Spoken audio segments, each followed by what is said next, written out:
Betrayal rarely arrives with warning signs. It often comes quietly, wearing the face of someone you trust. By the time you notice, the damage is already done. I pressed my face against the cold glass of my own front door, my pregnant body tightening with another painful contraction. The porch light cast shadows across my tear-streaked cheeks as I watched my husband, Julian, laugh at something his mother whispered to him. They sat comfortably at our dining table, my grandmother's antique oak table. I had carefully risked coffee and eating pastries, as if it were a casual Sunday morning, not the night I was in labor with his child, the child they had locked outside in the freezing October rain. Please, I whispered against the glass, my breath fogging it. Another contraction hit, and I doubled over, gripping the frame with all my strength. The pain was unbearable. I needed the hospital. I needed help. I needed my husband. But Dorothy, my mother-in-law, only smiled coldly and shook her head. Through the glass, I heard her say, she made her choice when she disrespected this family. Let her figure it out. Julian, the man who had promised to love and protect me, never looked up from his coffee. That was the moment something inside me broke. Not my body, though it felt close, but the version of me that believed in fairy tales, in unconditional love, in happy endings. She was gone, replaced by someone who finally understood. The only person who would save me was me. Before we continue, let us know in the comments which country you're watching from.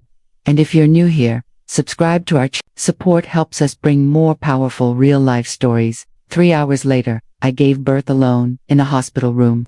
Only a kind nurse named Ruby was there, holding my hand as I brought my daughter into the world. Florence rose perfect, beautiful, revived without her father, her grandmother, or any family other than me. But as I cradled her and looked out at the city lights, I wasn't thinking about Julian's absence anymore. I was thinking about practical details, the joint bank accounts, the house deed with my name on it, the business records I'd organized, the trust fund Julian didn't know I knew existed. Dorothy had underestimated me, assuming I was just a housewife. They had shut me out of my own home when I needed them most. I would return the favor. By morning, they would realize the cost of their cruelty, and when they did, I'd be gone with their money, their secrets, and the granddaughter Dorothy would never meet. Some say revenge is best served cold. I intended to serve it frozen, 6 months earlier. If someone had told me I would give birth alone while my husband spent the night with his mother, I would have laughed. Not because it was funny, but because it seemed impossible. Julian loved me, or so I thought. We had built what looked like a perfect life, a beautifully restored Victorian house, a carefully planned future, and a baby on the way. The morning it all began seemed ordinary. I was 7 months pregnant, moving slowly around the kitchen while Julian rushed through his routine. His hair was still messy from sleep, and he wore the cologne Dorothy had bought him, the scent that made my sensitive nose burn. Coffee ready, I told him, setting his travel mug on the counter, the granite countertops Dorothy had insisted on, though I had wanted butcher block. I also packed you some blueberry muffins. Julian barely glanced up from his phone. Thanks. Hey, Mom's coming today to help with the nursery. She has ideas about the color. My hand instinctively went to my belly. We agreed on the soft yellow. It's already painted. She thinks gender neutral is limiting, he said, grabbing his coffee and briefcase without looking away from his screen. She's bringing samples. Just hear her out. The tone of dismissal made my chest tighten. This was our child, our nursery. But somehow Dorothy always had the last word. She had chosen our wedding venue, influenced our home purchase, and now wanted control over our baby's room too. Julian, I love the yellow. We picked it together, remember? He paused, finally meeting my eyes.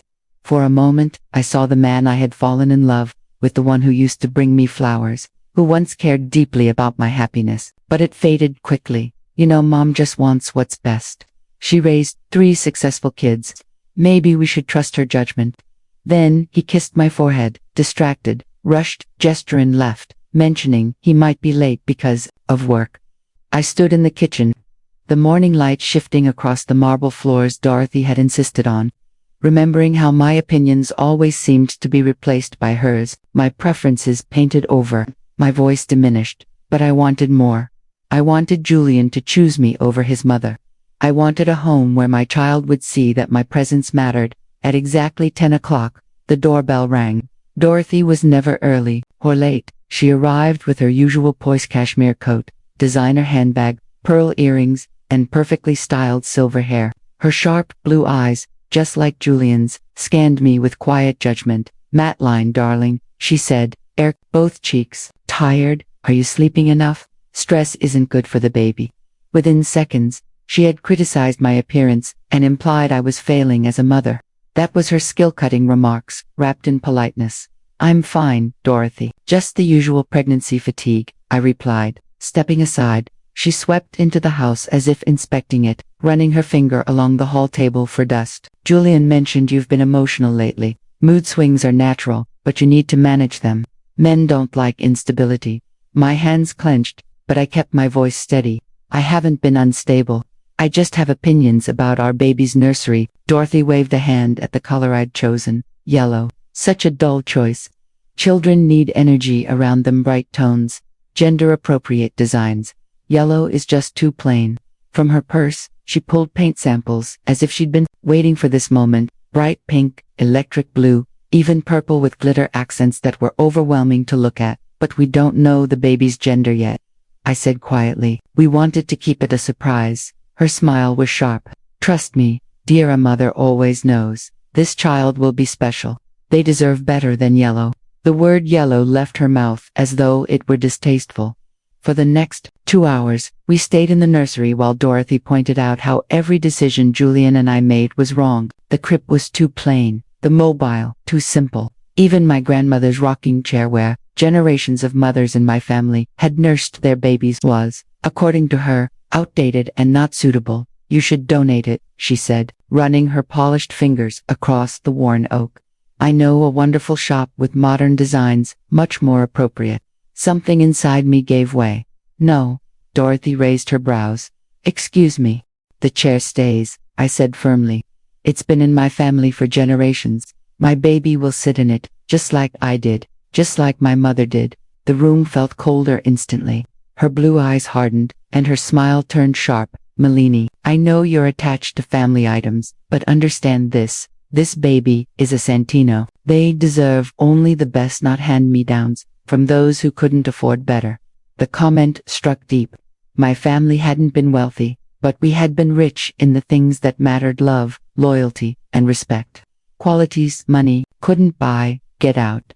The words came before I could stop them. Her eyes widened, then narrowed. "I beg your pardon. You heard me. This is my house, my nursery, my child. And that chair stays." Dorothy rose slowly, her movements deliberate. Her voice was smooth but carried steel underneath. "You're making a mistake, Malini, a very serious mistake. Julian is my son, and this is my family. If you think you can stand between us..." She let the silence finish the threat before giving me a cold smile. At the doorway, she turned one last time. "Julian will hear about this, and he won't be pleased. My son values family loyalty above all else. He always has, and when it comes to choosing between his mother and a wife who disrespects her..." She gave a small shrug. "Blood is thicker than water." The front door clicked shut behind her, but it felt louder than a slam. I sank into my grandmother's chair, my hands trembling as I held my stomach. The baby kicked, almost as if sensing my unease. I whispered, "It's okay, little one. Mama's here." But even as I said it, I wondered if it was true. Dorothy had just declared war, and I was about to learn how far she would go to win. I didn't have to wait long. Julian came home 3 hours early, his face tense and his eyes cold. He didn't greet me or ask about my day. He stood in the kitchen doorway, his suit wrinkled and his jaw set. "We need to talk." He paced like a caged animal, footsteps sharp against the floor. I sat at the breakfast bar, hands wrapped around a cup of tea that had long gone cold. "She was trying to help Malini," he said. "That's what mothers do." She wanted to throw out my grandmother's chair and paint the nursery bright pink before we even know the gender. "So what?" His voice snapped. "Maybe pink would be nice. Maybe she knows something you don't. She's raised 3 children. You've raised none." The words stung. I placed my hands on my stomach, feeling the baby shift as if sensing the tension. "This is our child, Julian, ours, not hers." He stopped pacing and glared at me, his blue eyes so much like hers. "She's the grandmother. She has every right to be involved. Trust me, my mother always knows. Even if she doesn't, that doesn't mean she gets to take over. You don't get to treat her like an intruder in our home." "Our home," I said bitterly. It feels more like hers every day. He froze. What's that supposed to mean? It means she chose our paint colors, our furniture, even where we went on our honeymoon. She comments on what I eat, what I wear, how I spend my time. I can't breathe without wondering if Dorothy would approve. That's ridiculous. Is it? When's the last time you made a decision without checking with her first? She's your mother, but I'm your wife. I stood too quickly, feeling the room tilt. Julian reached out, but I pulled away. I'm carrying your child. Doesn't that mean something? For a moment, I saw a flicker of the old Julian, the one who chose me first. But then his phone buzzed, and I watched his eyes shift toward it. Dorothy again. No doubt, the softness vanished. You need to apologize to her, he said flatly. What? You disrespected her in her son's home. Call her tonight, apologize, fix this, and if I don't, his smile was cold, then you'll see how unpleasant life becomes when you go against the Santino. He left me standing in the kitchen, my tea untouched, my heart breaking. The baby kicked hard, as if protesting the tension. Is okay, sweetheart, I whispered. Everything's going to be okay. But as evening came and Julian didn't return for dinner, I began to realize that nothing would ever be the same. The conflict escalated in small but deliberate ways. Dorothy started calling every morning at 7:30, just as Julian got ready for work. She always had urgent matters, family dinners, events, or concerns about my prenatal care. Julian spent 15 minutes each morning on the phone with her while his breakfast went cold. I sat at the table alone, feeling invisible in my own life. Mom thinks you should change doctors, he said one morning, scrolling through his phone. The one you see doesn't deliver at the best hospital. Dr. Eduardo has been excellent, I said. She's supported me since day one. Mom knows the head of obstetrics at Presbyterian. She can get you in. I don't want to switch doctors 7 months into my pregnancy. Julian finally looked up, his tone patient in the way that felt condescending. Malini, this is our first child. Don't you want the best care possible? It was a question designed to trap me.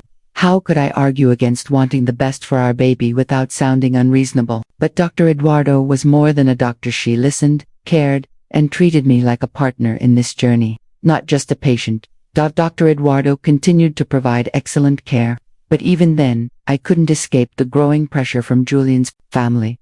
One afternoon, his phone buzzed again. Another message from Dorothy. Just think about it. Okay, Mom's making calls today. She may already have you an appointment. My hands tightened in my lap. She's making choices about my medical care without asking me. Julian brushed it off. She's helping. That's different. But it wasn't different, not in Dorothy's world. For her, help and control were one and the same, wrapped in luxury and tied with manipulation. And this interference was only the beginning. Dorothy began showing up at our home, uninvited. Always with an urgent matter that demanded Julian's full attention. A sudden issue with the family business that only he could solve. A so-called crisis with his sister Natalie. A health scare that turned out to be nothing, but still kept him on the phone for hours. Her timing was always precise. She'd arrive just as dinner was served, or when Julian and I had finally carved out a rare moment together. If I managed to bring up baby names or nursery plans, Dorothy would appear, apologizing with words, but not with tone. Julian, darling, I need your advice on the Xander account. Your father would have known exactly what to do. Mentioning Richard Santino, Julian's late father, was her strongest tool. He had passed when Julian was 25, and that loss had tied mother and son in ways that left no space for me. Each time she invoked him, Julian dropped everything. Our meals went cold. Our conversations faded. I began eating alone. Then came Dorothy's friends, a circle of wealthy, influential women who had known Julian since childhood. They visited when he wasn't home, settling into my living room with teacups and polished smiles. You look tired, dear, said Carolyn Ashworth, whose husband owned much of the city's real estate. Julian works so hard. He needs a calm home environment. What a charming house, added Margaret Thorne, her tone sharp beneath its politeness. The decor is interesting. Julian's always had such refined taste. I'm sure he'll want to redecorate after the baby arrives. Nothing was directly insulting. Everything came packaged as concern or advice. But the message was clear. I didn't belong in Julian's world. I was temporary and inconvenienced to be tolerated until replaced. I stopped opening the door. Still, Dorothy persisted. She began hosting formal dinners at her estate. Lavish evenings with endless courses and wine I couldn't drink. She always seated me at the far end of the table, away from Julian. From there, she presided like royalty. Julian, tell everyone about the Xander presentation. She'd instruct. He would comply, while I quietly pushed food around my plate. Dorothy asked questions of everyone, Natalie about her extravagant wedding, Thomas about his business expansions. Everyone, except me. When conversation turned my way, it was only about the pregnancy and always in the third person, as though I weren't sitting there. How is she feeling? Is she eating enough? Exercising? I was no longer seen as a person, but as an incubator, a vessel for the next Centino heir. The worst part was Julian's silence. The man who had promised to stand by me let it all happen. He nodded along to his mother's remarks, laughed at her digs, and never once asked what I thought. After one particularly difficult evening, I broke on the drive home. Your mother hates me. Julian kept his eyes on the road. She doesn't hate you. She's just protective. Protective of what? You're a grown man. You're married. We're having a child together. She thinks we rushed, that we didn't know each other long enough. We dated for 2 years. We were engaged for 1. How long is long enough? It's not about time. It's about values, about understanding what family means. I stared at him, barely recognizing the man beside me. And what does family mean to you, Julian? It means loyalty, putting family first, accepting that some bonds can't be broken. What about the bond between husband and wife? He was quiet. Then, with a softer voice, he explained, my mother gave up everything for us after Dad died. She could have started over but chose instead to dedicate her life to us, our education, our business, our future. Everything we have is because of her sacrifices, I whispered. And now you're expected to sacrifice for her in return. He shook his head. It's not sacrifice when it's love. But as we sat in our driveway, I realized Julian no longer saw the difference. By my 8th month, I felt like a prisoner in my own life. Dorothy had managed to strip away my husband's attention, my role in decisions about our child, even my sense of self. I moved through each day disconnected, going through the motions of pregnancy while feeling detached from the baby inside me. Dr. Eduardo worried about my blood pressure. The stress was affecting both of us. But when I shared this with Julian, he dismissed it as hormones. Maybe you should talk to someone, he said casually over breakfast. Mom knows a great therapist for prenatal anxiety. Of course she did. I don't need therapy, Julian. I need you to support me. I do support you when you haven't stood by me in months. He folded his newspaper irritably. There are no sides, Malini. There's only family. Family sticks together. I'm your family too. He gave me a long, disappointed look. Lately, it feels like you're trying to tear this family apart. The words hollowed me. The love was fading, but worse. So was hope. Hope that we could rebuild, that our child would be born into peace rather than conflict. Fine, I whispered. I'll stop trying. Julian looked almost relieved. Good. Maybe now we can have some peace. But peace, in his world, meant surrender. It meant allowing Dorothy to control every decision. It meant fading into the background of my own life. So I tried. For 2 weeks, I played along. When Dorothy suggested changing pediatricians, I agreed.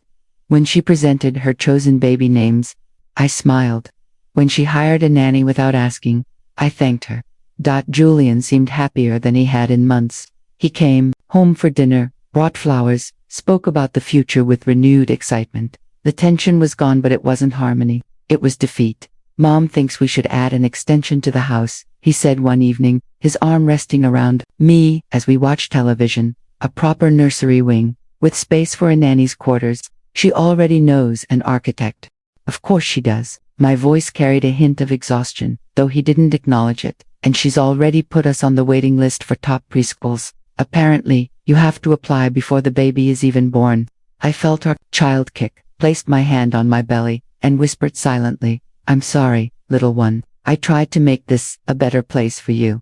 The breaking point came on a Tuesday night in October. I was 37 weeks pregnant, tired, and deeply uncomfortable. Julian was working late again, another after-hours emergency. I made myself dinner and was settling in for yet another night alone when the contractions began.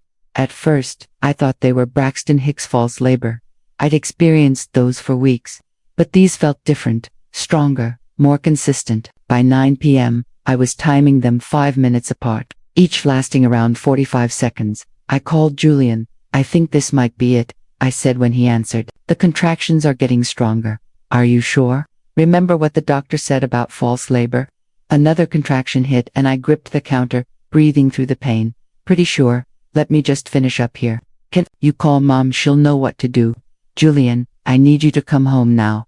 "I will, I promise. Just call Mom first. She's been through this before." The line went dead. I stared at my phone in disbelief. My husband, the father of the baby I was about to deliver, had just told me to call his mother instead of coming home. But, with the pain building, I needed help. Swallowing my pride, I dialed Dorothy's number. "Malini, is everything all right?" she asked. "I think I'm in labor. Julian said to call you." Her pause said everything. "Are you certain?" "First, babies usually take much longer than people think." Another contraction hit, stronger this time. I doubled over, pressing my forehead to the cool granite counter. I'm pretty sure. Well, false alarms are common. Take a warm bath and see if the pains stop. If it's real labor, the contractions will continue. Otherwise, you'll avoid an unnecessary trip to the hospital. "Dorothy, I think, trust me, dear, I've done this 3 times. You'll know when it's real." She hung up. I stood in my kitchen, labor pains rolling through me, more alone than I'd ever felt. The 2 people who should have supported me dismissed my concerns, leaving me to face this by myself. Thought fine. I'd handled everything else on my own. I could handle this, too. I showered, packed my hospital bag, and called a taxi. By then, the contractions were 3 minutes apart and so strong I could hardly walk through them. I left a note for Julian on the kitchen table. "Gone to hospital in labor. Call me." On the porch, doubled over, waiting for the taxi, I saw Julian's car pull into the driveway. Relief washed over me. He had come. He rushed over. "Madeline, what's wrong?" "Labor. Real labor," I gasped. "The taxi's coming. Let me just grab my phone charger." Before I could respond, another car pulled up behind him. Dorothy's silver Mercedes. My heart sank.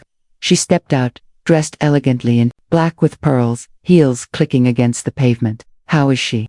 Dorothy called, wearing her public mask of concern. "I think it's the real thing this time," Julian said nervously. "The contractions are close together." Dorothy's eyes scanned me like she was assessing livestock. "First labors usually last 12 to 20 hours. No need to rush." "The taxi is almost here," I panted, gripping the railing. "I need to get to the hospital." "Nonsense," Dorothy replied briskly. "Hospitals just send you home if you're not far enough along. You'll be much more comfortable here." She turned to Julian, dismissing me entirely. "Why don't you help her inside?" "I brought wine to celebrate this. Could be the night we meet our grandchild." For a moment, I thought Julian might stand by me, that he'd tell his mother his wife needed medical care. Instead, he said, "Mom's right. It's probably still early. Let's get you comfortable inside." "Julian, I need the hospital now." But he was already guiding me indoors. The taxi pulled up just then, but Dorothy waved it away with authority. "We won't be needing you." I watched my chance for escape drive off. Something inside me shattered beyond repair. They treated me like a stubborn child, not a woman in labor. Dorothy took control, ordering Julian to open wine while she evaluated me as if she were a professional. "The contractions aren't close enough," she announced. "And you're still talking through them. Trust me, dear, when it's time, you'll know." But I did know. Every instinct screamed the baby was coming soon. I needed doctors, not Dorothy's outdated advice from 30 years ago. "I want to go to the hospital," I said firmly. Her smile sharpened. "Madeline, dear, being dramatic. First-time mothers always think they know better." Another contraction hit, so strong I couldn't speak. My vision blurred as pain tore through me. When it passed, I looked up. Dorothy and Julian weren't concerned. They looked annoyed. "You're scaring Julian," Dorothy said softly. "Perhaps you should lie down until you can control yourself." Control myself while in labor. My contractions were now 2 minutes apart. "I'm calling an ambulance." Dorothy's hand clamped down on mine with surprising strength. "You're not thinking clearly. The hormones, the pain there, clouding your judgment. Let Julian and me handle this." I turned to my husband, searching for the man I married, someone who would see that his wife needed urgent care. Instead, Julian nodded. "Mom's right. You're worked up, and that's not good for the baby. Just try to rest." Another contraction hit, stronger than all the rest. My water broke, soaking my clothes and the floor. The room fell silent, except for my ragged breaths. Dorothy sighed. Well, that's going to stain. Not the baby's coming. Not, we need to go now. Just concern for the hardwood floors. That's it, I said, forcing myself. Up, I'm leaving with or without you. But as I moved toward the door, Dorothy stepped in front of me. Her eyes were ice cold, her smile chilling. I don't think so, dear. And then, with a soft, final click, I heard the deadbolt turn. Julian had locked the front door. The hours that followed felt endless, like a nightmare without escape. Each attempt I made to leave, to reach a phone, or to get outside was quietly stopped by Dorothy or Julian. They used calm voices and gentle restraint that left me questioning my own sanity. You're in transition, Dorothy repeated, as though quoting from a medical manual. It's normal to feel overwhelmed, but panic won't help the baby. They moved me to the living room. Dorothy instructed Julian to bring towels and blankets while she played the role of a caring grandmother to be. But her eyes gave her away. There was calculation in them, as if she were studying me. This wasn't about my safety or the baby's health. It was about control, about proving that she, not I, held authority. Even the birth of my child had to happen on her terms, her way, under her supervision. Julian, please, I begged during a brief break between contractions. Something isn't right. I can feel it. We need a hospital. He looked at me not with love, but with pity. Malini, you're scaring yourself. Mom delivered Thomas at home when the hospital was too far. She knows what she's doing. I'm not your mother. This isn't 30 years ago. I need a doctor. You need to calm down, Dorothy said sharply. All this hysteria is stressing the baby. But I knew something was wrong. The baby's movements had shifted from frantic to frighteningly still. My contractions were intense but not progressing as they should. Tears blurred my vision as I whispered, please, something's wrong with my baby. Dorothy's face softened in a way that looked like compassion, but her eyes told a different story. The baby's fine, dear. You're just frightened. First births are always scary. She placed her manicured hand on my stomach with a possessiveness that made me recoil. There's nothing to worry about. I'm here. Julian's here. We'll take care of everything. Not me everything. As if I were just another detail in her carefully controlled world. The contractions worsened until I could barely think. Through the pain, I noticed Dorothy and Julian whispering in the corner, their heads close together. Please, I begged, reaching toward them. Please help me. Dorothy returned to my side with that calm, chilling smile. We are helping you, darling. We're making sure this birth happens exactly as it should. As it should be according to her. According to Dorothy's belief that her son's child should enter the world under her command, she wanted me weak, dependent, and grateful for whatever help she decided to offer.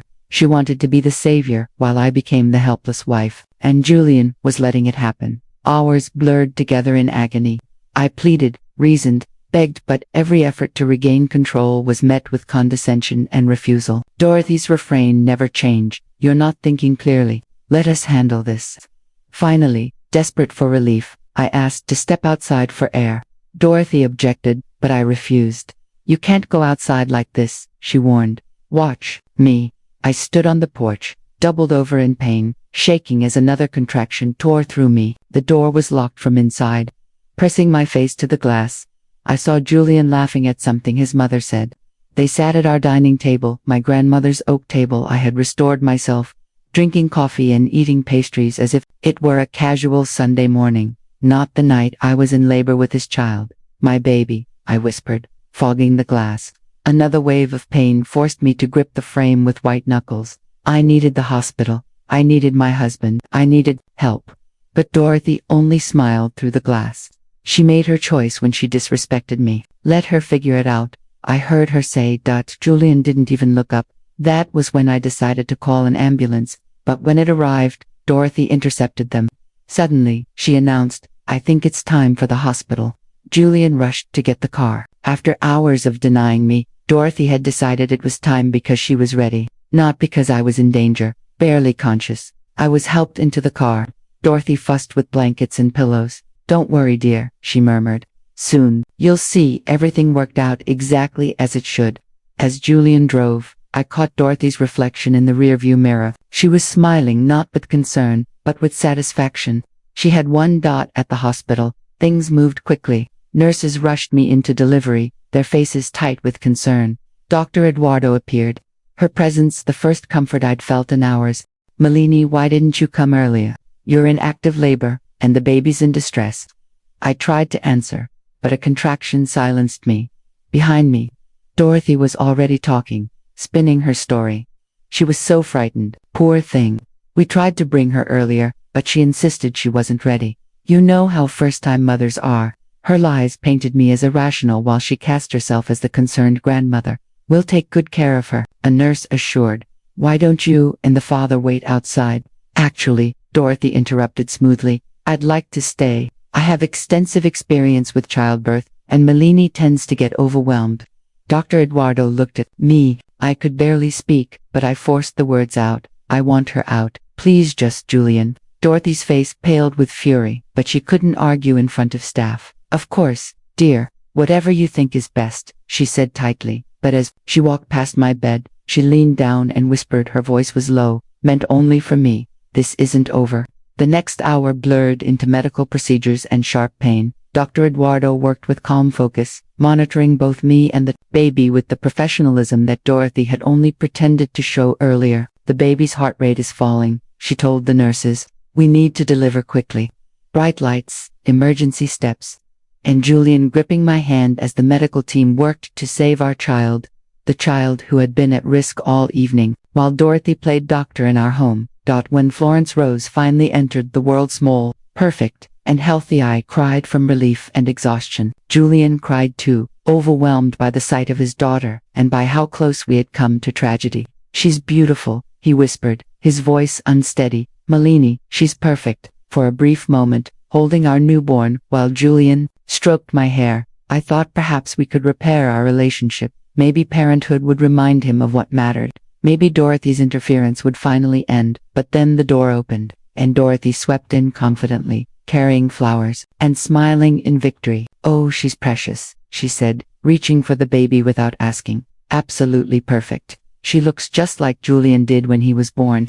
Before I could object, she lifted Florence from my arms, cradling her as if she had been waiting all night for this. "Hello, sweetheart," she whispered to my daughter. "Grandmother is here. Grandmother will take care of you." I lay there, drained and powerless, as Dorothy claimed my child the same way she had claimed everything else. Julian stood beside her, proud, as his mother performed for the staff. No one mentioned my hours of pleading for help. No one acknowledged that Florence's distress might have been avoided if we had gone to the hospital earlier. No one questioned why I was forced to labor at home. The story was already being rewritten. Dorothy was the devoted grandmother. I was the difficult patient. And Julian was simply happy that his mother and daughter were together at last. Lying in that bed, watching Dorothy hold my baby while Julian looked on adoringly, I realized something vital about my marriage and my future. Nothing would change. Dorothy would continue to control everything. Julian would continue to support her, and I would remain pushed aside, and I made the change myself. Eventually, the nurses took Florence to the nursery for her first checkup, with Julian following, leaving me alone with Dorothy. She sat calmly beside my bed, her face satisfied. "That wasn't so bad, was it?" she said lightly. "Everything turned out fine." I stared at the woman who had tormented me for months and had endangered both me and my child just to stay in control. "You could have killed us," I said quietly. "Don't exaggerate," she replied smoothly. "I've had 3 children. I know what true labor looks like." The baby was in distress. Dr. Eduardo said so. Dorothy waved a hand dismissively. "Doctors say that to feel important. Florence is perfectly healthy, which only proves I was right." Her instincts, not medical knowledge, not expertise, not even basic decency, just her instincts. "You locked me in the house," I whispered. "You kept me from getting care. I kept you from embarrassing yourself by rushing to the hospital too soon. You should be thanking me." Her casual cruelty stunned me. Even after everything, she truly believed she was helping. In her world, her judgment was unquestionable. She was always right, and anyone who disagreed was simply too ignorant to understand. "I hate you," I said under my breath. Her smile didn't change. "I know, dear, but hatred is something you can't afford now. You have a daughter. She needs stability, security, and family unity. She deserves better than a mother who puts her feelings above the family. She leaned closer, her blue eyes cold. Here's what will happen. You'll apologize for tonight. You'll thank Julian and me for caring for you during labor. And you'll stop this rebellion that's been tearing the family apart. And if I don't, then you'll learn how hard life can be for a new mother without support. No husband who trusts her. No family who believes her. No friends who want her drama. Her tone was calm but unyielding. Julian is a Santino. Florence is a Santino. And Santinos protect their own but only when they know their place. She rose gracefully. I'll give you some time to think. But don't wait too long. Julian expects your apology, and he's not a patient man when his family feels attacked. The door closed softly, leaving me alone in that sterile room with her threats echoing. I closed my eyes, picturing my daughter sleeping peacefully in the nursery, while her father and grandmother decided her future without me. Dorothy was right about one thing. Hatred was useless for someone with no power, but revenge was different. Revenge was patient, precise, waiting for the right moment. And in that bed, body weak but mind clear, I began to plan. The weeks after Florence's birth passed in exhaustion but also growing awareness. Dorothy was right about one thing: new mothers without support face impossible challenges. What she did not expect was that desperation could become a teacher. Isolation could become strengths. While Julian worked long hours and Dorothy hosted visitors who came to admire her grandchild, I spent my time learning important things, risky things, like how our joint accounts listed Julian as primary, giving him full control, like how our home, though partly in my name, was tied to a family trust with strings attached, like how the Santino business was less legitimate than it appeared, built on shell companies, offshore accounts, and tax strategies that might draw government attention. I learned these things slowly and carefully. During hours when they assumed I was resting or bonding with the baby, while Dorothy entertained downstairs and Julian worked at the office, I sat with my laptop, piecing together trails of information with steady patience. The picture became clear. The Santino fortune, supposedly built on Richard's investment firm, wasn't as clean as it looked. There were questionable trades, suspicious timing, and patterns of insider activity that could ruin reputations and send people to prison. Dorothy hadn't just managed her late husband's estate, she had taken part in schemes that built their wealth, keeping detailed records as leverage against anyone. Even Julian, my husband, the golden son, was entirely dependent on her goodwill. The business he ran, she owned. Julian Santino, successful businessman and loyal son, wasn't truly independent. His mother controlled the house they lived in, the deed in her name. Even the trust fund he was meant to inherit was managed at her discretion. In reality, Julian was an expensive puppet, tied to strings his mother had woven out of wealth, guilt, and fear. Understanding this imbalance was the first step. Collecting proof was the second. Dorothy kept everything documented with meticulous care. Her home office, which she proudly displayed like a trophy room, held files of financial records, legal documents, and business correspondence organized with the same obsessive precision she applied to every part of her life. She also kept a leather journal where she detailed her private thoughts, strategies, and family observations. I'd often seen her writing in it during evenings when she dominated the living room, her pen moving decisively across the pages. Gaining access to these records under normal conditions would have been impossible. Dorothy guarded her privacy fiercely, and Julian's loyalty ensured he would never betray her trust. But circumstances had changed. I was no longer the naive woman who'd married into the Santino family 18 months earlier. I was now a mother, determined to protect my daughter from becoming yet another possession for Dorothy to control. The plan took shape during quiet midnight feedings. While Florence nursed and the household slept, I carefully worked through each step. Success would demand patience, precise timing, and a new version of myself, someone capable of calculated deception and manipulation. In short, someone like Dorothy. The irony was not lost on me. To defeat her, I would need to adopt her methods. But as I held my daughter's small hand in the dark, I knew I would do whatever it took. Florence Rose Santino would not grow up another puppet in her grandmother's collection, even if that meant destroying everything else. Opportunity came, disguised as disaster. Julian's sister Natalie was set to marry in 6 weeks, and the chaos of wedding planning gave me cover. Dorothy was consumed with coordinating florists, caterers, and photographers, while still managing family politics with her usual iron will. One frantic afternoon, she rushed out to fix a floral emergency, leaving her purse behind in the kitchen. Inside, among the usual cosmetics and credit cards, was a small silver key, the one she used to lock her office. I had 20 minutes, maybe 30, if the florist proved as incompetent as she'd claimed. My hands trembled as I pressed the key into soap and wrapped it in foil to make an impression, a trick I'd picked up from a true crime podcast on sleepless nights with Florence. The copy wasn't perfect, but it would do. Dorothy returned 35 minutes later, venting about vendors, completely unaware that her fortress had been breached. Getting the duplicate key made required another week of planning. I waited for the perfect moment, Julian at work, Dorothy distracted, before slipping out with Florence under the excuse of a pediatrician's appointment. The locksmith didn't ask questions, and soon I had my key to Dorothy's sanctuary. The first time I entered her office, my heart pounded so hard I was sure the neighbors could hear. The space was exactly as I'd pictured: dark wood furniture, leather accents, expensive art, and carefully staged family photos designed to project the image Dorothy wanted the world to believe. Her desk was massive, antique, and worth more than most cars. The surface was nearly bare, holding only a crystal paperweight, a fountain pen, and the familiar leather journal.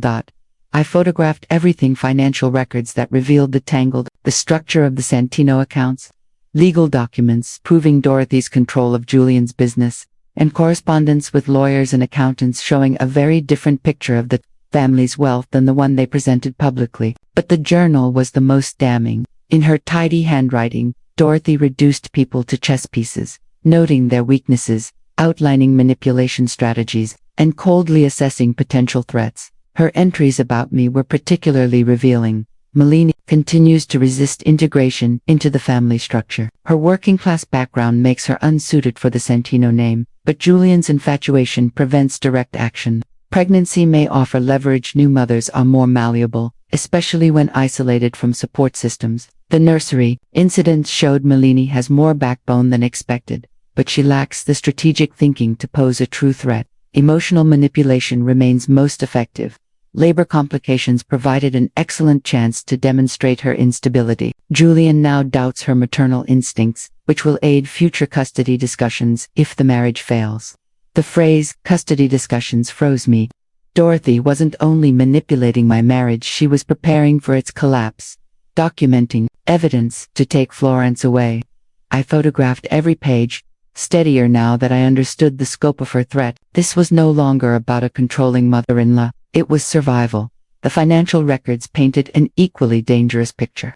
The Santino fortune was rooted in questionable investments, tax evasion, and systematic insider trading. Dorothy had 20 years of evidence organized like a personal insurance policy or blackmail arsenal. No wonder Julian remained loyal. He wasn't just emotionally tied, his freedom depended on her silence. Over the next weeks, I returned whenever I had a window of privacy. I copied files, photographed documents, and pieced together the full scale of the Santino empire. The evidence was powerful enough to destroy them, but I wasn't interested in immediate destruction. I wanted precision. I wanted Dorothy to feel trapped, helpless, and at the mercy of someone else's control, the very conditions she had forced on me. My chance came with Natalie's wedding weekend. The entire Santino family would gather at Dorothy's estate for 3 days of celebration, leaving our house empty and me unmonitored for the first time in months. Julian was busy with best man duties, Dorothy obsessed with coordinating details, and no one paid attention to the quiet new mother with spare time. Perfect. I'd prepared for weeks, securing not just evidence, but tools for independence: a new phone registered under a false name, a safety deposit box across town where Dorothy would never think to look, legal papers drawn up by a lawyer specializing in high-conflict custody cases, and most importantly, my own bank account. It only held a few $100s from old savings, but it was mine, untouched by Dorothy, separate from Julian. Finally, I had something of my own. The wedding celebrations began on Friday evening with a rehearsal dinner at the country club. I played my part exactly as expected. The supportive wife helping Julian with his tie, the grateful daughter-in-law praising Dorothy's event planning, and the proud mother introducing baby Florence to distant relatives who smiled politely before moving on. No one questioned when I slipped away early, citing exhaustion and childcare. My absence from the after-party raised no concern. Everyone saw what they wanted: Malini, the quiet wife who never stepped out of line. But while the Santino family enjoyed their evening, I started my most important work. I carefully transferred all the evidence I had gathered: financial records, legal documents, Dorothy's revealing journal entries, into secure digital storage and multiple hard copies beyond her reach. Then, I made some strategic calls. The IRS has a whistleblower program offering a percentage of recovered funds to those who report tax fraud. The SEC has a similar system for securities violations. And family courts take a serious view of parents who use children as leverage in custody battles. I didn't file official reports that night. Instead, I established contacts, shared initial information, and laid the foundation for what would grow into a thorough investigation of the Santino business operations. By morning, I had already set in motion a chain of events that would quietly dismantle Dorothy's carefully built empire step by step. The next day, Saturday, the wedding ceremony was as lavish as only great wealth can make it. Natalie looked stunning in her designer gown. The groom seemed genuinely happy, and Dorothy presided proudly, exactly as she always imagined herself. I sat quietly in the back with Florence, applauding when expected, smiling for family photos, while mentally reviewing the final details of my plan. Timing mattered. Each step had to unfold in perfect order to have maximum effect. The reception later was even grander than the ceremony. Hundreds of guests filled Dorothy's estate, enjoying meals by celebrity chefs and music from a full orchestra. It was the kind of event society pages would feature, showcasing Dorothy's taste, wealth, and influence. It was also the perfect cover. While the guests celebrated and Dorothy basked in her triumph, I carried out the last stage of my preparations: financial transfers, legal filings, and digital communications with lawyers, reporters, and government officials. By the time the final guest left on Sunday, everything was set. Monday would bring a new reality for the Santino family, though they remained unaware. Dorothy, however, was pleased. As we packed away the wedding decorations, she beamed with pride. "That went very well," she said. "The ceremony was flawless, and everyone had a wonderful time." "Careful planning always pays off," I responded with a practiced smile. "Everything looked beautiful. You did an amazing job." She studied me with sharp eyes, pleased with what she thought was my compliance. "You've seemed more settled lately. Motherhood has matured you." I remembered the lie I had told her at the hospital, that I wanted to put family first for Florence's sake. She believed it completely. "I'm glad to hear you say that," she continued. "Julian will be relieved." "The house has felt tense," I replied softly. "I want to do better for Florence." Encouraged, Dorothy leaned back, ready to outline her next steps. "I've been considering the nanny situation. A live-in would be ideal. I know someone loyal to family interests." In reality, she meant a spy who would report directly to her. I feigned gratitude. "That sounds wonderful. I could use the help." She smiled and pressed further. "And I think it's time you took on more responsibility with the family business. Nothing too demanding, just some administrative support for Julian. Another chain of control, giving her access to my every move." I nodded as if eager. "I'd be glad to help." Dorothy lit up, convinced I had finally aligned with her vision. "Excellent. We'll move forward right away. I have such a good feeling about this." She had no idea how right she was. On Tuesday morning, I rose early as usual since Florence's birth. The October air was sharp and clear. I listened as Julian's day began: his alarm, his routine, his quiet goodbye. Soon after, Florence stirred. I lifted her, breathing in her familiar baby scent, and whispered, "Good morning, my love." Looking into her eyes, Julian's eyes, but set in my face, I felt that same fierce protectiveness that guided everything I was doing. This was all for her, to secure a future free from Dorothy's influence, Julian's weakness, and the toxic Santino legacy. After feeding her, I went downstairs. Dorothy was already in my kitchen, dressed in an expensive workout outfit, sipping from my favorite mug. "Good morning," she said, still looking at her phone. "I've scheduled interviews with the nanny today, and the business administrator later this week. We should move quickly, before I could resist." "That sounds perfect," I replied, placing Florence in her bouncy seat. She looked at me carefully, searching for signs of defiance. Finding none, she smiled in satisfaction. "Oh, and Julian mentioned you've had trouble sleeping. I know an excellent doctor for postpartum issues, very discreet." In truth, She meant a psychiatrist who could be used against me in custody matters. I answered calmly. I'm sleeping much better now. Thank you for the suggestion. Dorothy nodded approvingly. Of course, dear, we're family. Family, a word often used to excuse boundary crossing, manipulation, and unkindness, things she had practiced freely over the past year. We made polite conversation while I fed Florence her breakfast. Dorothy spoke about my future with the same calm certainty she had once used when redesigning my nursery. I smiled, nodded, and acted like the grateful daughter-in-law who had finally accepted her place. She never realized she was facing a storm ready to break. Once Dorothy left for her morning tennis match, I spent time with Florence, playing peekaboo and singing, while mentally reviewing my checklist one last time. Every step was accounted for, every possibility anticipated. At 11 a.m., I placed the first call. Mr. Harrison, this is Malini Santino. I'm ready to proceed with the documents. My divorce attorney worked quickly and carefully.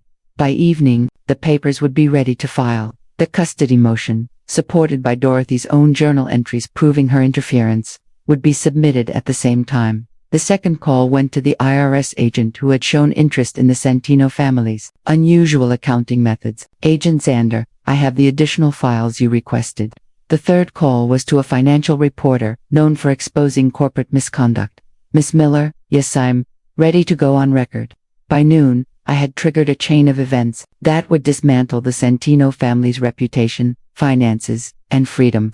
But that was only the beginning. That afternoon, I played the role of devoted wife and mother.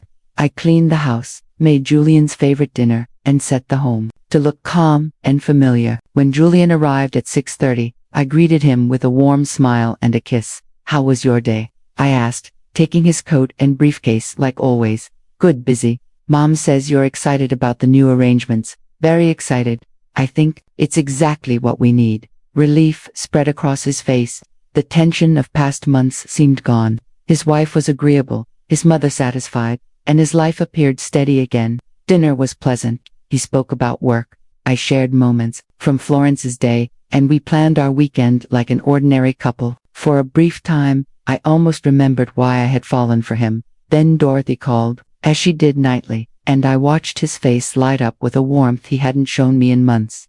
Hi, Mom. Dinner was great. Malini's been wonderful today. Wonderful. Like a pet finally trained not to resist. After Julian went to bed, I sat in the living room finishing a documented account of my marriage, Dorothy's manipulations, and the crimes I had uncovered. Every detail supported with records, notes, and evidence, the same thoroughness Dorothy had once encouraged. That file would be shared across news outlets, social media, and with the authorities. By morning, the Santino name would make headlines for all the wrong reasons. At 2 a.m., I made one final call. Ruby, it's Malini. I need that favor, Ruby. The nurse who had stood by me during Florence's birth had become a quiet ally. She had witnessed Dorothy's attempts to control my labor and had been gathering similar cases of interference. Everything's ready, she said. The safe house is set, and the legal team knows to expect you. Are you certain? I looked around the house I never truly belonged to. At the marriage that had ended the night they locked me out while I was in labor. I'm sure. Then I'll see you tomorrow. Stay safe, Malini. I walked through the house one last time. The granite counters Dorothy had chosen, the marble floors she insisted on, the family portraits of a life that had little room for me. In the nursery, I packed Florence's bag clothes, diapers, formula, toys, everything for the life we were about to begin. She slept soundly, trusting me without knowing how much her world was about to change. I left 3 envelopes on Julian's pillow. The first held divorce papers and a custody agreement, giving me primary custody but still allowing him supervised visits. It was fairer than he deserved, but my goal was not punishment, it was protecting my daughter from Dorothy's reach. The second contained the evidence of financial crimes, along with a record of Dorothy's influence over our marriage. Every insult, every attempt to control, every scheme, all verified with dates and witnesses. The third was brief, a note saying everything I had never managed to tell him. Julian, I loved you. I loved the man you were before your mother, convinced I was your enemy. I would have spent my life making you happy if you had let me, but you always chose her. Now, I'm choosing our daughter. Don't try to find us. Custody will be handled legally, and my lawyers will manage the rest. By the time you read this, the world will know who the Santino family really is. If blaming me helps you sleep, do it, but we both know the truth. Take care of your mother. She will need you more than ever. Malini. At 4 a.m., I carried my sleeping daughter to the car and drove away. The October air was cold, the sky beginning to lighten behind me. Julian slept unaware, and Dorothy dreamed of control she no longer had. They would wake to chaos, but for the first time in months, I felt free. Julian's first call came at 6:47 a.m. I was at Ruby's apartment, feeding Florence, while the morning news played. The safe house was small but fully stocked for the weeks ahead. My phone buzzed, name flashing. I let it ring, again and again. By 7 a.m., he had called 15 times. Finally, I answered. Malini. His voice was raw. Where are you? Where's Florence? What's happening? I assume you read my letters. Letters. Malini. There are reporters outside, federal agents at the office. Mom's breaking down. You need to come home and explain. The panic in his voice was almost satisfying. Almost. I'm not coming home, Julian. There is no home anymore. What are you saying? You're scaring me. We can fix this. Just come back, and we'll work it out, like we worked out the nursery, my labor, every conflict where your mother's opinion outweighed mine. Silence. Then, quietly, this is about Mom. I'm not upset, Julian. I'm done. In the background, I could hear Dorothy's sharp voice, demanding answers. Julian, please, I love you. Florence needs her father. But she also needs a father who puts her first, who shields her from harmful influences instead of enabling them. She deserves a father who chooses his family over his mother. I do choose family. You are my family, Julian insisted. No, Julian, I was never truly your family. I was just the woman you married while waiting for your mother's approval. The line fell silent, except for his uneven breathing and Dorothy's frantic voice in the background. Finally, Julian spoke, his voice cracking. Please don't take my daughter away from me. I'm not taking her away. I'm keeping her safe. There's a difference. I hung up and turned off the phone. Within an hour, the story was everywhere. Headlines announced, financial empire built on fraud, the Santino family's dark secrets exposed. The evidence I had provided to reporters and investigators was overwhelming: bank statements proving systematic tax evasion, investment records revealing insider trading, and emails that showed deliberate financial crimes spanning 2 decades. But the most damaging proof came from Dorothy's personal journal, calculating entries that described family members as chess pieces to be manipulated. She had detailed her efforts to control Julian's marriage, her attempts to isolate me, and even her interference in medical care during childbirth, to create grounds for custody disputes. The woman who appeared publicly as a caring mother and grandmother was revealed as a manipulative figure, who saw people as tools for her ambitions. The public's reaction was immediate and harsh. Social media erupted with #Santino scandal trending within hours. Women shared stories of toxic and controlling families. Legal experts discussed the potential criminal implications of the evidence, even more devastating. Other victims came forward, Julian's ex-girlfriends who had left because of Dorothy's interference, former business partners who had been deceived, and employees fired for questioning unethical practices. A clear pattern of manipulation and abuse, spanning decades, was uncovered. By noon, federal agents had raided the Santino offices and Dorothy's estate. Julian was taken in for questioning, and Dorothy was arrested on charges including tax evasion, securities fraud, and conspiracy. The empire she had built collapsed in a single day. Around 2 p.m., my phone rang again. Not Julian this time. He was occupied with lawyers and investigators. The call came from his older brother, Thomas. Malini, what have you done? He demanded. Thomas, the coldest of the Santino siblings, had long mirrored Dorothy's calculating approach. His wife had left him years earlier, citing irreconcilable differences. Everyone knew it was because he chose his mother over his marriage. I told the truth, I replied calmly. You've destroyed this family, ruined lives. For what? Because Mom hurt your feelings. Your mother tried to take my child from me. Thomas. She wrote her plans down in her own handwriting. She interfered in my medical care to create evidence against me. She manipulated my marriage until I was completely isolated. That's ridiculous. Mom loves Julian. She loves you. No, your mother loves control. She thrives on power. She doesn't love people, she collects them. You're insane. Me, but I'm also free. Thomas hung up, but the calls kept coming. Natalie crying over her ruined honeymoon. Family, friends demanding answers. Lawyers probing about my cooperation in investigations. I ignored them all. That evening, Ruby brought me dinner and the latest news. The Santino story had gone. National media outlets jumped at the scandal combining family conflict, financial crime, and a young mother fighting back against control. How are you holding up? Ruby asked, settling in while Florence played nearby. Better than I expected, I admitted. Despite the chaos and uncertainty, I felt calmer than I had in months. For the first time in a year, I felt like myself again. Any regrets? I looked down at Florence, happily chewing a teething ring, unaware of how much her world had shifted. Her father faced criminal charges, her grandmother was in federal custody, but all she knew was that I was there, keeping her safe. No, I said firmly. No regrets. The next morning, Julian came to my door. He looked exhausted and shaven, hollow-eyed, still in yesterday's clothes. Ruby answered, but left it to me whether to let him in. I agreed, partly from curiosity, partly because he deserved a chance to see Florence. We sat in Ruby's small living room, our daughter asleep between us. They arrested her, Julian said quietly. They arrested my mother. The charges are serious. She could spend years in prison. She committed crimes for years. This is accountability, I replied. He ran a hand through his hair, the gesture painfully familiar. She was only trying to protect the family. Everything she did for us. She wasn't protecting the family. She was protecting her control. She does love you, Julian, but love without respect is just possession, and she never learned the difference. Julian's eyes filled as he looked at Florence. Can I hold her? I hesitated, then nodded. He cradled her carefully, whispering, I love her so much. I love you both so much. I know you do, but love was never enough. Julian, what can I do? How do I fix this? You can't fix this. Too much has been broken. Too much trust lost. So that's it.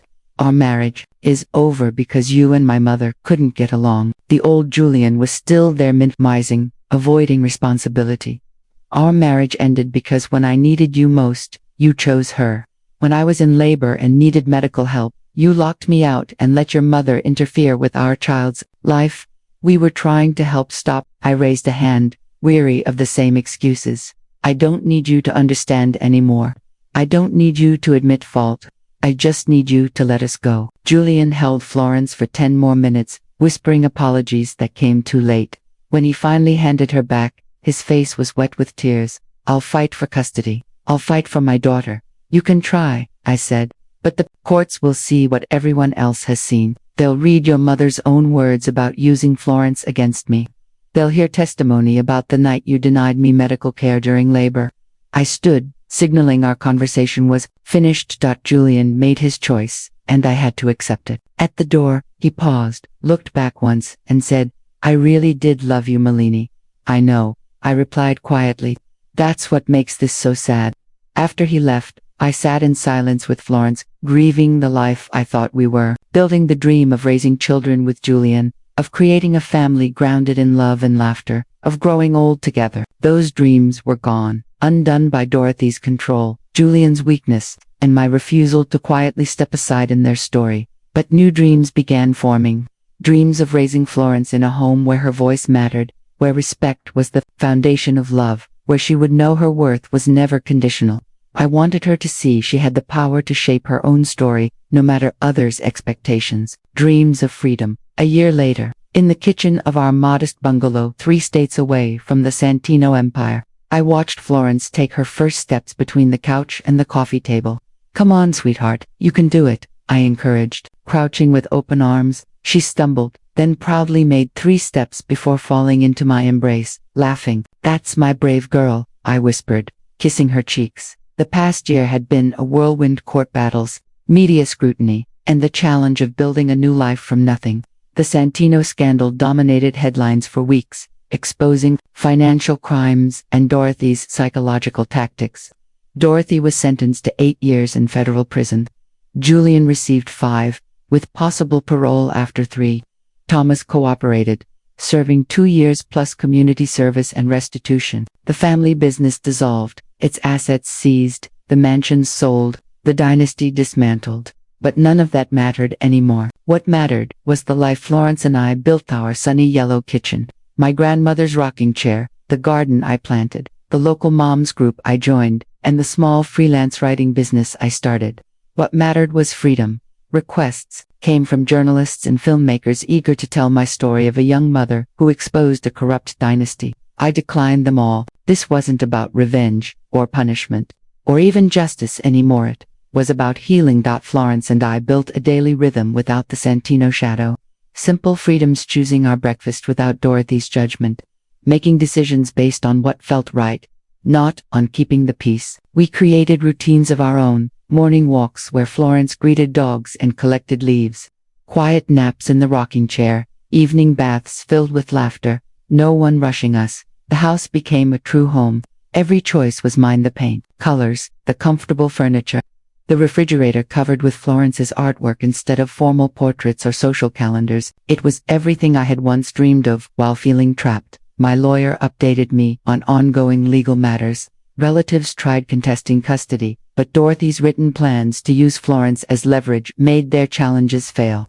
Letters came from Julian in prison: long apologies, showing he was beginning to recognize how much his mother had controlled him. I read them, but never replied. Some wounds are too deep for words, and some ties cannot be repaired. Still, I hoped that someday he might become the father Florence deserved. One afternoon, as I settled Florence for her nap, the doorbell rang. Through the peephole I saw my sister Emma, suitcase in hand, smiling wider than I'd seen in years. "Malini," she said, hugging me tightly. "Look at you, you look free." Emma had been the first person I called after leaving Julian, but this was her first visit to see our new life. She wandered through the rooms, delighted. "It's exactly what you always wanted," she said. "It's exactly what I never thought I could have," I corrected. We spent the day catching up as Emma cheered every milestone in Florence's baby book, the one Dorothy had once dismissed as sentimental. Later, as we sat on the porch watching Florence explore the garden, Emma asked, "So, what's next?" "I don't know," I admitted. "For the first time, I don't need a plan. No timelines, no committees. Just making sure Florence grows up knowing she's loved for exactly who she is." "That's a good plan," Emma smiled. That evening, after Emma left and Florence was asleep, I sat in my grandmother's rocking chair and thought about the future. Single motherhood would bring challenges: tight finances, tough questions from Florence about her father and grandmother. But it also offered possibilities I'd never imagined when I was bound by the Santino legacy. Florence could live anywhere, pursue any dream, and grow up free from inherited expectations. Most importantly, she would always know her voice mattered, her opinions counted, and that love without respect was not love at all. She would never settle for conditional acceptance. Rocking in the chair that had supported 3 generations of women, I made the same promise I had whispered to her before she was born. I would always choose her, protect her, and remind her she was enough, exactly as she was. The house creaked softly around Usta, sounds of a home truly ours. Outside, children played and dogs barked, the ordinary rhythm of ordinary lives. For the first time since marrying Julian Santino, I felt real peace. Dorothy had been wrong about many things, but she was right about one: some bonds cannot be broken. The bond between mother and daughter, chosen every day, is unbreakable. That was the only legacy that mattered. Then, one Wednesday in March, a letter arrived by certified mail. The return address made my hands tremble: Federal Correctional Institution, Danbury, Dorothy's prison. I almost threw it away without opening it. Curiosity got the better of me, as it always did. I opened the envelope with the same precision Dorothy had once shown in her carefully managed life. "Dear Malini, I expect you're surprised to hear from me. Perhaps you'd rather never hear from me again. I understand, and I respect that. But there are things I need to say before I die. Yes, I'm dying: pancreatic cancer, diagnosed 3 months ago. The doctors say I have 6 months at most. I don't expect that news brings you sadness, and I don't ask it to. I've had 5 years to think about what happened between us, about the choices I made, and the harm I caused. 5 years to face the truth of who I became and why. Prison strips away everything that doesn't matter, until all that's left is reality. The truth is, I was afraid of losing Julian, not only to you, but to anyone. After Richard's death, Julian was all I had left of the life I'd built. I couldn't bear the idea of sharing him, of being less important than someone else. I told myself I was protecting him, preserving the family. I convinced myself that what you saw as control was actually love, but I was lying to you, to Julian, and most of all to myself. What I did wasn't love, it was possession. It was fear disguised as maternal concern. I confused being needed with being loved, and thought control was care. I destroyed my son's marriage because I couldn't stand the thought that he might love someone more than me. I interfered with the birth of my granddaughter because I couldn't accept that you were her mother. I even planned to take her away, believing she'd be better without you. I was wrong in every way. Julian visits me once a month. He's changed. Malini prison changed him, but more than that, losing you and Florence changed him. He talks about you both constantly, not with anger, but with grief for what he lost through his own mistakes. He'll be released next year, and he's making plans to rebuild his life. Those plans don't include trying to win you back or fighting for Florence. He knows he lost the right to both when he chose me over his family, but he asks about her all the time. He keeps every photo, every report, every update you've sent. He's made a scrapbook of the daughter he's barely known, and he treasures it like scripture. I'm not writing to ask for forgiveness for him or for me. I'm writing to admit you are right about everything, and to ask you, someday, when Florence is old enough, to tell her that her grandmother was a fool who loved her enough to accept she was better off without me. You won, Malini, entirely. You saved your daughter from becoming another Dorothy, another woman who confused control with love and possession with care. You gave her what I never gave my children, the certainty that she is loved for who she is, not who she can be shaped into. That's the greatest gift any mother can give. I'm proud of you for that. My pride may mean nothing, but I needed to say it. Take care of our girl. Keep her safe. Keep her free. Dorothy. P.S. A trust fund was created for Florence before the scandal. It survived the seizures because it was in her name only. The details are enclosed. It should cover her education and give her a strong start. It's all I can do for her now, the only part of the Santino fortune not built on lies. I read the letter 4 times, emotions shifting from anger to sadness, and finally to a tired relief. Dorothy was dying, and she knew she'd been wrong. Julian would soon be free, but he didn't plan to disrupt our lives. The nightmare that began 7 years ago was finally ending. The trust fund was real. I confirmed with the bank $2 million set aside for Florence's future by a grandmother who realized too late that love means letting go. That afternoon, I picked Florence up from school and watched her run across the playground, hair flying, her face bright with joy. She leaped into my arms with the complete trust of a child who had always known she was wanted and loved. Mama, guess what we learned today? What, sweetheart? Family trees. Mrs. Peterson says every family is different, and that's what makes them special. Sarah has 2 moms. Tommy lives with his grandpa, and I have the best mama in the world.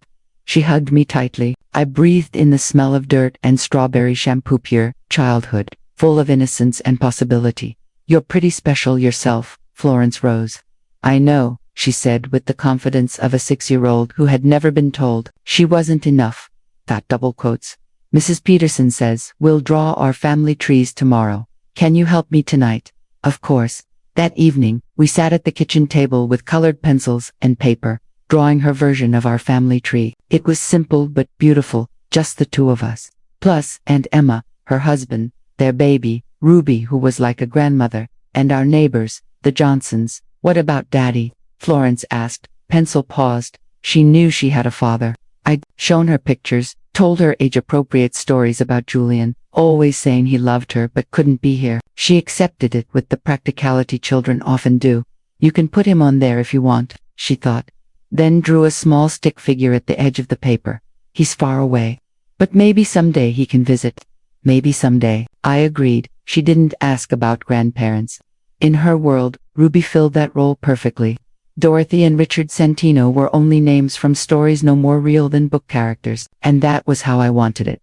After she went to bed, I sat in my grandmother's rocking chair and reread Dorothy's letter. Then I stepped outside to the small garden I had planted 5 years earlier, now full of vegetables and flowers. I lit a match and watched the letter burn, its words turning to ash and drifting away on the spring breeze. I realized then that some endings are really beginnings. Some victories are worth every battle it takes to win them. Inside, Florence slept surrounded by books, toys, and drawings of our little family. Tomorrow she'd wake knowing she was loved, safe, and free to choose her own path. Dorothy had been right about one thing. That was the greatest gift any mother could give. And it was a gift that would endure, passed from generation to generation. Long after the Santino name was forgotten, freedom's price was only a story about the woman who refused to disappear into someone else's expectations, the woman who chose love over loyalty, truth over peace, and her daughter's future over her own past. The woman who learned that sometimes the most loving act is walking away. And sometimes, walking away means winning everything that matters.